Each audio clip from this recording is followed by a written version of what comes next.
Hello everyone, আজকে আমরা শিখব বৃত্ত সংক্রান্ত কিছু তথ্য। প্রথমেই বৃত্তের পরিধি। বৃত্তের পরিধি হচ্ছে বৃত্তের চারপাশে আবদ্ধ যে বক্ররেখাটা রয়েছে সেটাই হচ্ছে বৃত্তের পরিধি।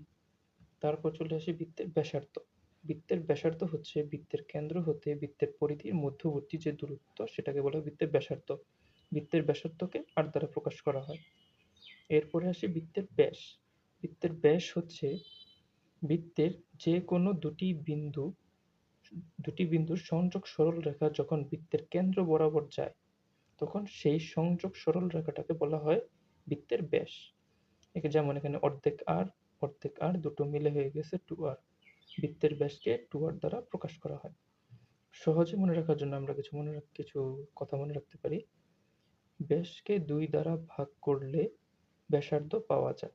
অর্থাৎ এই ব্যাস হচ্ছে 2r, একে 2 দ্বারা ভাগ করলে ব্যাসার্ধ r পাওয়া যায়। একইভাবে ব্যাসার্ধকে 2 দ্বারা গুণ করলে ব্যাস পাওয়া যায়। অর্থাৎ এই ব্যাসার্ধ যে রয়েছে r, একে যদি 2 দ্বারা গুণ করি তাহলে হয়ে যায় 2r, যা ব্যাস দাঁড়ায়। এরপরে রয়েছে বৃত্তের পরিধি। এই যে বৃত্তের যে পরিধিটা রয়েছে বদ্ধ বক্ররেখাটা, সেটা হচ্ছে বৃত্তের পরিধি, যা 2πr এই সূত্র দ্বারা বের করা যায়। এখানে পাই এর মান 3.15। এরপরে রয়েছে বৃত্তের ক্ষেত্রফল, যা বের করার সূত্র হচ্ছে পাই আর স্কোয়ার। এখানেও পাই এর মান 3.15।